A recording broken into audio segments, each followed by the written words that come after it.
হামলা চালিয়ে এনসিপিকে দমন করা যাবে না বলেও হুঁশিয়ার করেন তিনি। এনসিপির প্রতি তিনি খোলামেলায় বললেন, আমি ছাত্রদের বলেছি দল করতে, না হলে জুলাই স্পিরিট নষ্ট হয়ে যাবে। অর্থাৎ আমরা যারা বিএনপি 17 বছর মাঠে যুদ্ধ করেছি, আমাদের সঙ্গে যে পলিটিক্যাল পার্টিগুলো, গণ অধিকার পরিষদ বা গণসংহতি আন্দোলন হোয়াটএভার, তারা যারা আমাদের সঙ্গে যুগপৎ আন্দোলন করেছে, জোটবদ্ধ আন্দোলন করেছে, মার খেয়েছে, জেলে গেছে, মানে ওনাদের প্রত্যেকের জীবন গত 17 বছর নরকের মতো ছিল, তাদের সাথে উনি নিজেকে বিচ্ছিন্ন করে ফেলে একটা ছোট গোষ্ঠীর লিডার উনি হয়ে গেলেন। তো দূরত্ব বলেন বা এলিয়েনেশন বলেন, এটা কিন্তু সরকার প্রধানের কাছ থেকে শুরু হলো এবং এটা এখনো চলছে। এটা তো একটা রাজনৈতিক দ্বন্দ্ব থাকবেই, কেন নয়? এনসিপি তার মতো করে ইলেকশন করার কথা ভাবছে, জামাত তার মতো করে ইলেকশন করবে, নূর ভাইরা তাদের মতন করে ইলেকশন করবে, আমরা আমাদের মতো ইলেকশন করব।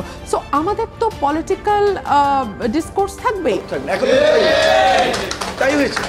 শেখ মুজিবুর রহমানকে আমরা একেবারে ইতিহাস থেকে মুছে দিতে পারবো না। তার এই বাংলাদেশের স্বাধীনতা সংগ্রাম থেকে শুরু করে বাংলাদেশের ইতিহাস যদি লিখতে হয়, শেখ মুজিবুর রহমানের নাম থাকবে। তার শাসক হিসেবে তার বিতর্কিত ভূমিকা আছে। তার শাসনামলে মানুষের উপরে নির্যাতন, নিপীড়ন, বাকশাল কায়েম হয়েছে, সেটার সমালোচনা আছে। প্রত্যেক মানুষেরই উত্থান পতন, ভালো মন্দ অনেকগুলো দিক আছে।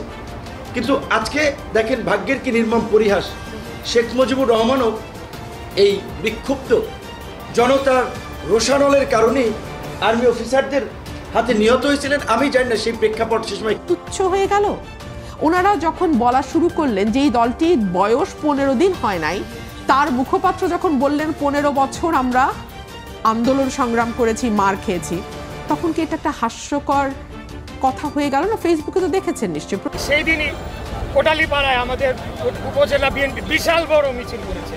কিছুদিন আগে গোপালগঞ্জ জেলা বিএনপি বিশাল বড় সমাবেশ করেছে। এখনও বিভিন্ন ওইখানকার গোপালগঞ্জ কলেজে এবং বিভিন্ন স্কুল কলেজে আমাদের ছাত্র দলের ছেলেরা, স্বেচ্ছাসেবক যুব দলের ছেলেরা প্রোগ্রাম প্রতিনিয়তই করে চলেছে। অতএব আমি যেটা বলতে চাচ্ছি, যে সমস্যাটা তৈরি হয়েছে সেটা একটা রাজনৈতিক সমস্যা ছিল গোপালগঞ্জে, যেখানে তারা গায়ের জোরে মিলিটারিকে সাথে নিয়ে মানে বল প্রয়োগ করে তারা মনে করেছে গোপালগঞ্জ জয় করে ফেলবে। কিন্তু এটা করার মধ্যে দিয়ে আসলে বাংলাদেশে একটা হুমকির মুখে ফেলেছে। নির্বাচনের যেমন একটা হুমকি রয়েছে, পাশাপাশি এই যে খুনি হাসিনা, তারা তো এখন উজ্জীবিত হবে।